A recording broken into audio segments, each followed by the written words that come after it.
आजचं निरूपण पुढील आहे. काल आपण वैश्वानर तेजस वैश्वानर स्थिती पाहिली. तर वैश्वानर याचा अर्थ अहम वैश्वानरो भूत्वा, परमेश्वर म्हणतो प्राणी मात्रांमध्ये वैश्वानर म्हणून मी आहे. म्हणजे सर्व प्राणी मात्र माणसं जागी असतात तेव्हा आपल्यातील आत्मा विश्वान्नयती इति वैश्वानरः, तेव्हा आपल्यातील आत्मा जागेपणी आपणाला सर्वांकडे फिरवतो.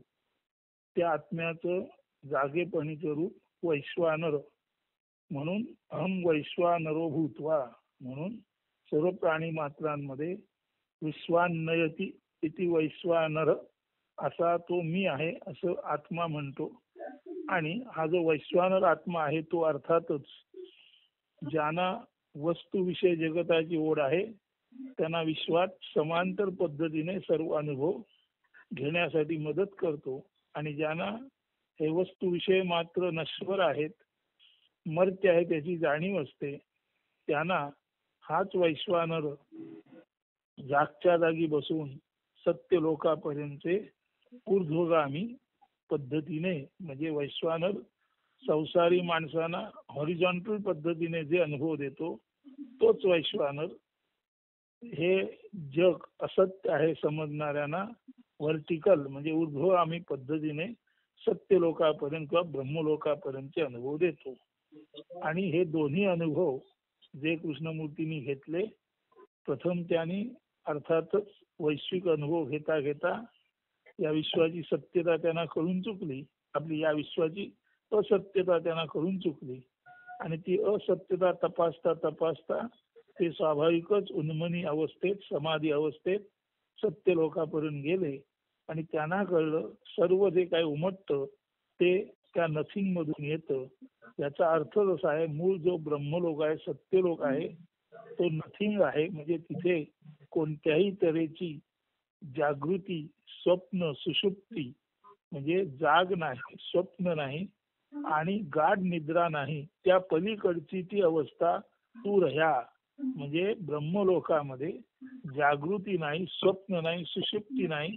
कारण तिथे प्राणी मात्र नाहीत, तिथे कुठला वस्तू विषय नाही, तिथे फक्त आणि फक्त जागृती, स्वप्न, सुषुप्ती या तिन्ही अवस्था जिथे मिळून एकरूप झालेली तू रह्या म्हणजे तुर्य अवस्था आहे.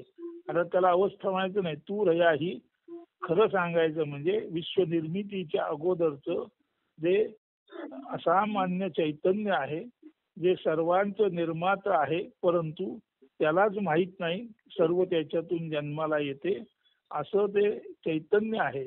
त्याचं मूळ रूप नथिंग आहे, कारण त्यालाच माहित नाही की आपण आहोत किंवा नाहीत. आणि माहित नसलेल्या स्थितीतूनच त्या चैतन्यातून स्वाभाविकपणे बहुश्याम पद्धतीने विश्वनिर्मिती झाली आहे. त्यामुळे सर्व गोष्टी नसलेल्या ठिकाणातून आलेल्या आहेत. आता नसलेलं ठिकाण म्हणजे काय, तर जागृती ही माणसाची जागेपणाची अवस्था आहे. सुषुप्त आपली स्वप्न ही स्वप्नावस्था आहे. जागृती नंतर स्वप्न आणि सुषुप्ती म्हणजे गाढ झोप आहे. जागृती, स्वप्न, सुषुप्ती या तीन अवस्था माणसाच्या आहेत. आणि या तीन अवस्थापूर्वी माणूस जिथे होता तो तुर्येतून आलेला आहे. तो म्हणजे काही नसलेपणातूनच असलेपण आलेला आहे. काही नसलेपणातून असलेपण आलं आणि काही नसलेपणातून प्रथम जागृती आली. जागृती म्हणजे बहुश्याम, बहुत व्हायचं असा संकल्प आला. त्या जागृतीतूनच सर्व भूत मात्र, प्राणी मात्र आली. आणि या प्राणी मात्रांमध्येच तो जागृतीतला वैश्वानर, स्वप्नामधला तेजस आणि गाढ झोपेतला प्राज्ञ असे हे आत्म्याचे तीन तऱ्हेचे विलास असतात. परंतु वैश्वानर, तेजस आणि प्राज्ञ हे तीन विलास अर्थातच जागृती, स्वप्न, सुषुप्तीत असतात. पण जिथे जागृती, स्वप्न, सुषुप्ती नाही, तिथे वैश्वानर, तेजस, प्राज्ञ नाही, तिथे सच्चित आनंद नाही, तर तिथे त्या पलीकडची एकावस्था आहे. त्या अवस्थेला तुर्या म्हणतात.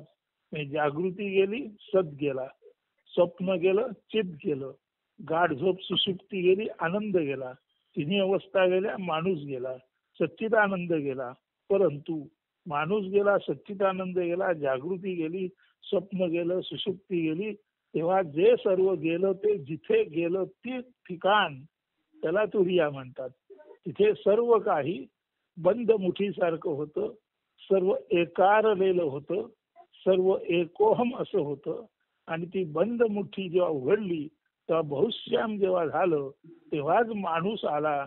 आणि त्या माणसामध्ये जागृती, स्वप्न, सुषुप्ती या तिन्ही अवस्था आल्या. या तिन्ही अवस्था चक्र नेहमी क्रमाने चालत असतात. आणि या तिन्ही अवस्था एक दिवस जिथून तुरियेतून आल्या त्या शून्यामध्ये जातात. म्हणून जागृती, स्वप्न, सुषुप्तीत सच्चिदानंदाचा आनंद घेणारा माणूस शेवटी जेव्हा जातो तेव्हा सच्चिदानंद त्याच्या मूळ रूपात म्हणजे तुर्यावस्थेत म्हणजे नथिंगनेस मध्ये जाऊन मिळून राहतो.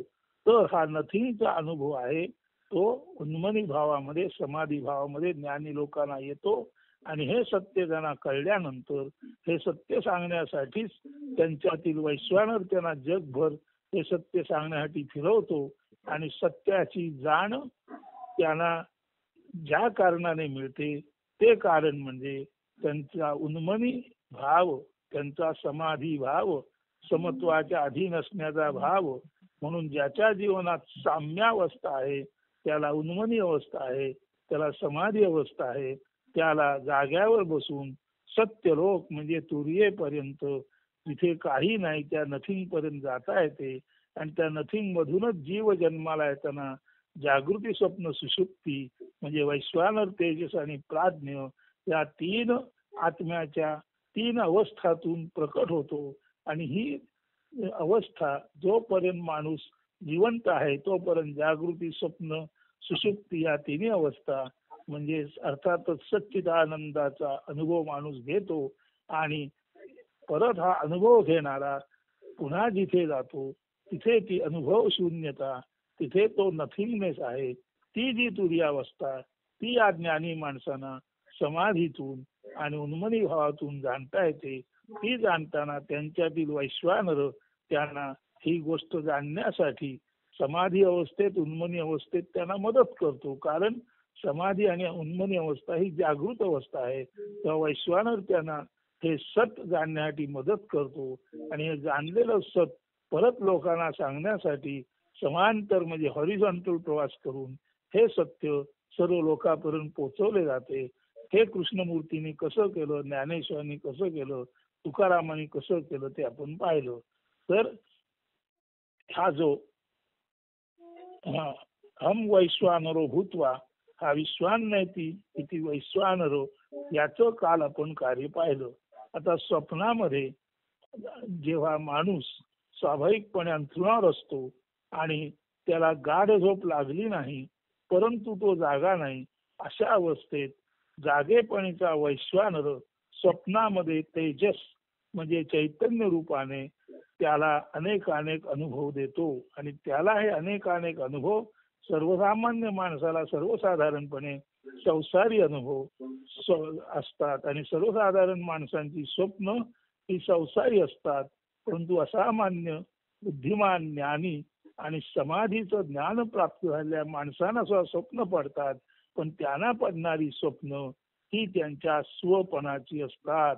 म्हणजे संसारी माणसाला तेजसद्वारे जी स्वप्न पडतात ती त्यांना व्यवहारातील पाहिलेले अनुभव, पूर्वी कधी पाहिलेले, पूर्वी कधीतरी इच्छा धरलेले पण अजून प्राप्त न झालेले, इच्छा धरलेले पण प्राप्त न झालेले अनुभव स्वप्नात मिळाल्याचं दिसतं. पूर्वी पाहिलेले अनुभव स्वप्नात रिपीट झालेले दिसतात. कधी भीतीचे प्रसंग, कधी सुखाचे प्रसंग, कधी स्वप्नात आपण भिकारी आहोत तर कधी स्वप्नात आपण राजा आहोत.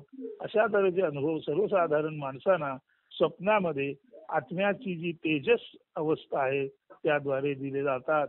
परंतु जो माणूस सत्यान्वेषी आहे, सत्य शोधक आहे, त्याला मात्र हाच तेजस, हा जो स्वप्नातील तेजस नावाचं जे आत्म्याचं वर्णन आहे.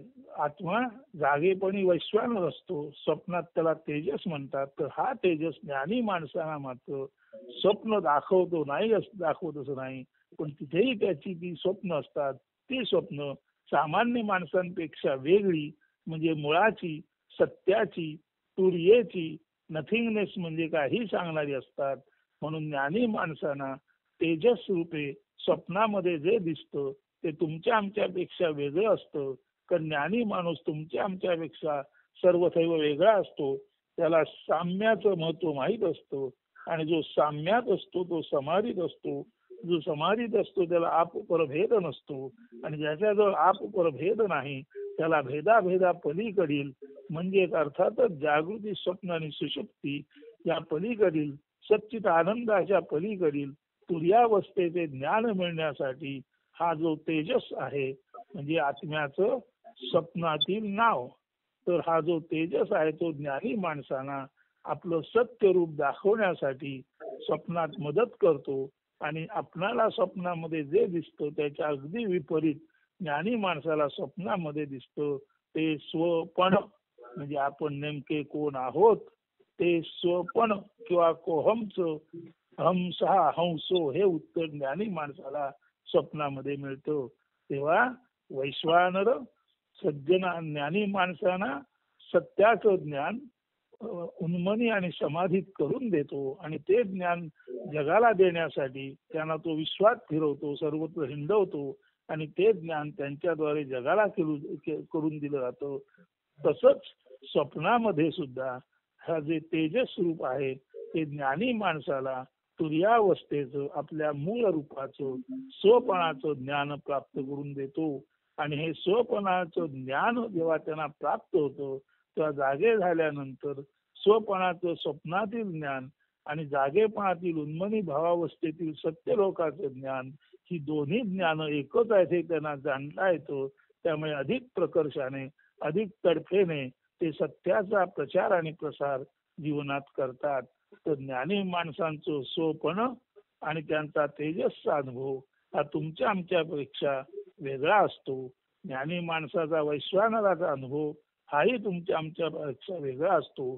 आता उरला तिसरा अनुभव प्राज्ञ म्हणजे गाढ झोपेत प्रकर्षाने अज्ञ असतो, जाणीव नेणीव रहित असतो. संत असोत किंवा तुम्ही आम्ही असो गाढ झोपेत प्रकर्षाने अज्ञत असतो.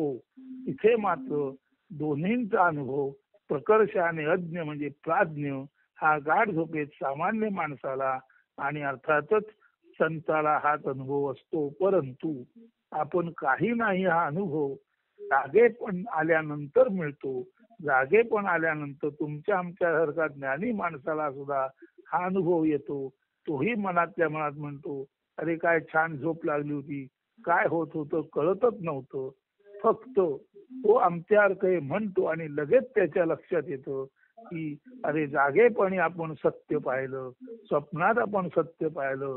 त्या अर्थी गाढ झोपेमध्ये सुद्धा आपण सत्य पाहताना आपलं देहभान हरपलं आणि आपलं मी पण नाहीच झालं.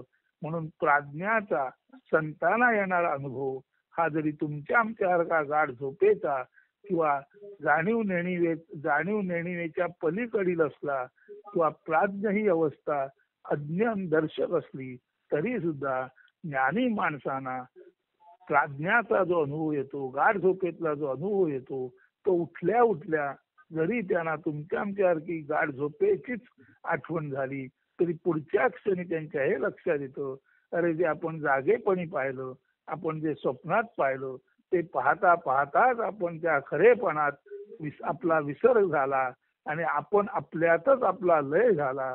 त्याला सुप्ती म्हणतात. म्हणून प्राज्ञावस्थेत आपण आपल्यामध्ये लय पावतो. आपण मूळ जिथून आलो तिथे आपला लय होतो. खर तर प्राज्ञावस्थेमध्ये जागृती, स्वप्न आणि सुप्ती म्हणजे सच्चित आनंद हे तिन्ही आनंद तुर्येमध्ये या तीन अवस्थेच्या पलीकडील नथिंग मध्ये गेलेले असतात आणि त्या नथिंग मध्ये आपण होतो. हे प्राज्ञावस्थेतून बाहेर पडल्या संतांना कळते, तुम्हा आम्हाला कळत नाही. म्हणून बघायला गेलं तर वैश्वानर, तेजस आणि प्राज्ञ ह्या तिन्ही अवस्था साधू संतांसाठी, ज्ञानी माणसांसाठी आणि सर्वसामान्यांसाठी सारख्या असल्या तरी तिन्ही अवस्थेत तीनही ठिकाणी वैश्वानर असला तरी सत्याचंच ज्ञान, तेजस असलं तरी सत्याचंच स्वप्न रूपात का होईना ज्ञान आणि प्राज्ञ असला तरी उठल्यानंतर अरे जे आपण वैश्वानराद्वारे सत्य पाहिलं उन्मनी भावावस्थेत समाधी अवस्थेत, तेच आपण तेजस अवस्थेत आपण स्वपण म्हणजे आपल्या आत्म्याचं रूप पाहिलं. आणि आपल्या एकदा आत्म्याचं रूप पाहिल्यानंतर आपण आत्म्याच्याच रूपामध्ये स्वतः विलीन झालो, स्वपित झालो, स्वतःमध्येच आपण स्वतः मिटलो. हे ज्ञान संत मंडळींना ते गाढ झोपेतून बाहेर आल्यानंतर ताबडतोब होतं. कारण सुरुवातीला जागेपणी आपण जे करतो तेच आपण गाढ झोपेतून बाहेर आल्यावर करतो. गाढ झोपेत तुम्ही आम्ही संसारात असतो, मात्र साधू संत गाढ झोपेपूर्वी स्वप्नावस्था असो, जागृत अवस्था असो, जागृत अवस्थेत साधू संत देवाचाच शोध घेतात. स्वप्नावस्थेत स्वपण म्हणून म्हणून जागृत अवस्थेत आत्म्याचा शोध घेतल्यामुळे जागृत अवस्थेत वैश्वानर त्यांना सत्याचं ज्ञान देतो. स्वप्नामध्ये तेजस सुद्धा त्यांना स्वपण म्हणजे आत्म्याचं ज्ञान देतो. आणि प्राज्ञावस्थेमध्ये सुद्धा बाहेर पडल्यानंतर तुमच्या आमच्यापेक्षा लगेच त्यांच्या लक्षात येतं, अरे जागेपणी आपण नथिंगचा अनुभव घेतला, स्वप्नामध्ये स्वपणाचा आत्म्याचा अनुभव घेतला. आणि प्राज्ञावस्थेमध्ये म्हणजे सुषुप्तीमध्ये खऱ्या अर्थाने आपण आपलं अस्तित्वच विसरून त्या आत्म्यामध्ये विलीन झालो होतो. म्हणजे आपण खऱ्या अर्थाने सत्य लोकात किंवा ब्रह्मलोकात बृहत म्हणून विराट म्हणून नांदत असतो. तर जागृती, स्वप्न आणि सुषुप्ती याच्यामध्ये आत्म्याचा वैश्वानर तेजस आणि प्राज्ञ रूपाने येणारा अनुभव हा सर्वसामान्य माणसांपेक्षा ज्ञानी माणसांचा, संत महंतांचा, तत्वज्ञानासाठी सतत आग्रही असणाऱ्या लोकांचा हा अनुभव अत्यंत विलक्षण असतो. आणि खरं सांगायचं म्हणजे संत लोकांना माहीत असतं की जागृती, स्वप्न आणि सुषुप्ती, सच्चित आनंद हे त्रिविध दिसले तर या तिन्ही गोष्टी जिथून आलेल्या आहेत त्या तुर्येतूनच आपण जन्माला आलेलो आहोत. म्हणूनच संत नेहमी म्हणतात काय, शून्य हेची आमचे माहेर. ती शून्यावस्था, शून्याकार हेच आमचं माहेर आहे. हीच गोष्ट एव्हरीथिंग कम्स फ्रॉम नथिंग म्हणताना कृष्णमूर्ती म्हणतात. म्हणून शून्य हेच सर्व निर्मितीचं मूळ आहे. म्हणून या शून्यालाच खऱ्या अर्थाने आदी माया म्हणतात. शून्य फुटले आणि एकोम बहुश्याम पद्धतीने जगाचा जीव, जगत आणि ईश्वर यांचा विस्तार झाला. जीव म्हणजे माहीतच आहे, जीवाने व्यापलेलं ते जगत, त्या जगतामध्ये निसर्ग आहेत. म्हणून निसर्ग, जीव आणि जगत या सर्व गोष्टी ती शून्यावस्था फुटली, बहुश्याम झालं. आणि त्या एकाचा बहुश्याम होता होता जीव, जीवाचं जगत, निसर्ग आणि हे सर्व ज्ञान नियंत्रित करणारी ईशन म्हणजे ईश्वरी शक्ती आली. जेव्हा आपण जीव, जगत, निसर्ग यांना जाणतो तेव्हा आपण त्या ईशन नियंत्रण करणाऱ्या शक्तीने जाणतो. ही ईशन शक्ती मुळात आत्म्याची आहे. ती जागृतीमध्ये वैश्वानर, स्वप्नामध्ये तेजस आणि गाढ झोपेत प्राज्ञ म्हणून असते. परंतु तिन्ही अवस्थाच्या पलीकडे तीच शक्ती, तोच आत्मा केवळ आणि केवळ तुर्यावस्थेत असतो. सब गया तू रया. म्हणून सर्व काही जातं आणि जे असतं तेच आत्म्याचं, तेच ब्रह्माचं मूळ रूप. आणि तिथूनच आपण बाहेर येतो, तिथेच आपण जातो. यालाच म्हणतात अव्यक्तादी निभूतानी व्यक्त मध्यानी भारत अव्यक्त निधनान्येव. सर्व प्राणी मात्र अव्यक्तातून येतात, मधल्या काही काळ ती व्यक्तात असतात आणि नंतर ते अव्यक्तात जातात. हा जो व्यक्त प्रवास असतो तेव्हाच जागृती, स्वप्न, सुषुप्ती म्हणजे वैश्वानर, तेजस आणि प्राज्ञ या तीन अवस्थातील सच्चिदानंदाचा अनुभव माणूस घेतो. परंतु हा सच्चिदानंदाचा अनुभव साधू संत मंडळी घेताना तो सच्चिदानंदाचा म्हणून घेत नाहीत, तर सर्वार्थाने आपण तुर्याच आहोत. जागृती, स्वप्न, सुषुप्तीत आपण आलेलो दिसलो तरी तो एक भास आहे, अशा अर्थाने संपूर्ण विश्वभास आहे. आणि विश्वभास जेव्हा निराभास होईल तेव्हा सर्व काही पुन्हा अव्यक्तात जाईल. जर सर्व अव्यक्तातून आलो आणि सर्व अव्यक्तात जाणार तर मधला सुद्धा भासच आहे हे समजून जगत मिथ्या हे ज्या ज्ञानी लोकांना, संत मंडळींना कळलं त्यांना वैश्वानर, तेजस आणि प्राज्ञ त्या तिन्ही अवस्थेत केवळ आणि केवळ त्या तुर्येचा, त्या नथिंगनेसचा अनुभव येतो.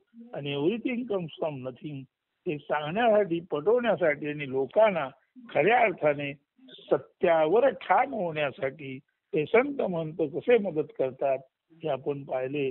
तर अर्थातच 6+2 म्हणजे 8 चक्र, सप्तलोक आणि जागृती स्वप्न सुषुप्तीतील आत्म्याची वैश्वानर तेजस आणि प्राज्ञावस्था आणि खऱ्या अर्थाने त्या पलीकडील तुर्यावस्था, नथिंगनेस इथपर्यंत जाण्या येण्यासाठी त्या सर्व गोष्टीची कशी मदत होते हे आजपर्यंत आपण आपल्या या ध्यानामध्ये, निरूपणामध्ये पाहिलं.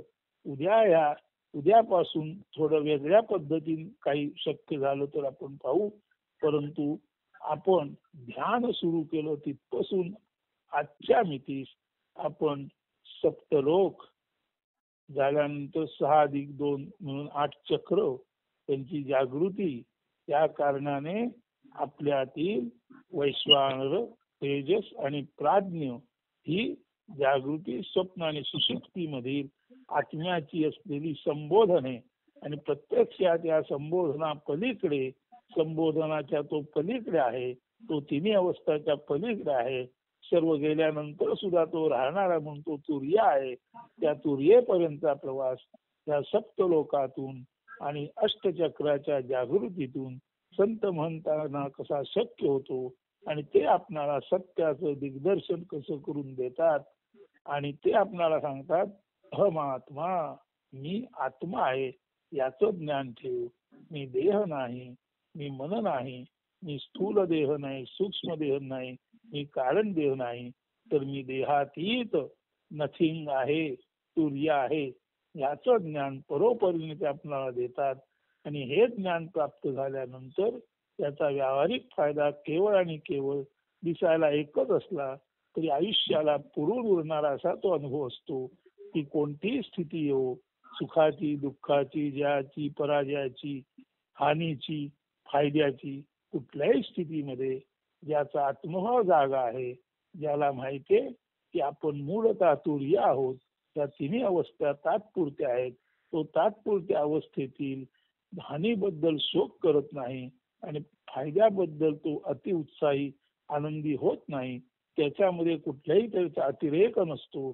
त्या कारणाने अतिरेक नसलेला, समत्वाच्या अधीन असलेला आणि सर्वसाधारण समाधी अवस्थेत बॅलन्स स्टेट ऑफ माइंड मध्ये असणारा असा जो संसारी माणूस असतो, तो अर्थातच हे सत्याचं ज्ञान आपल्या बुद्धीमध्ये धारण केलेलं असतो. त्याचं ते ज्ञान जसजसं पक्क होतं, जसजसं त्याच्या सर्व अंगोपांगातून, हावभावातून ते व्यक्त होतो, तसा तो खऱ्या अर्थाने द दॅटच्या दिशेने अग्रेसर होतो. आणि एक दिवस हम सहा किंवा आय एम द युनिव्हर्स न म्हणतानाच तो केवळ आणि केवळ द दॅट म्हणून या जगातून जातो, पुन्हा कधीही न येण्यासाठी. तर या अर्थाने हे सर्व विवेचन, हे निरूपण आणि हे जे काही आपण ध्यान चिंतनाचं पाहतो ते या अर्थाने आज एका वेगळ्या विशिष्ट पद्धतीने एका महत्वाच्या थांब्यावर आलेले आहे. उद्यापासून काय येईल काय नाही ते त्या वेळेला येईल, त्यावरून आपल्याला समजेल.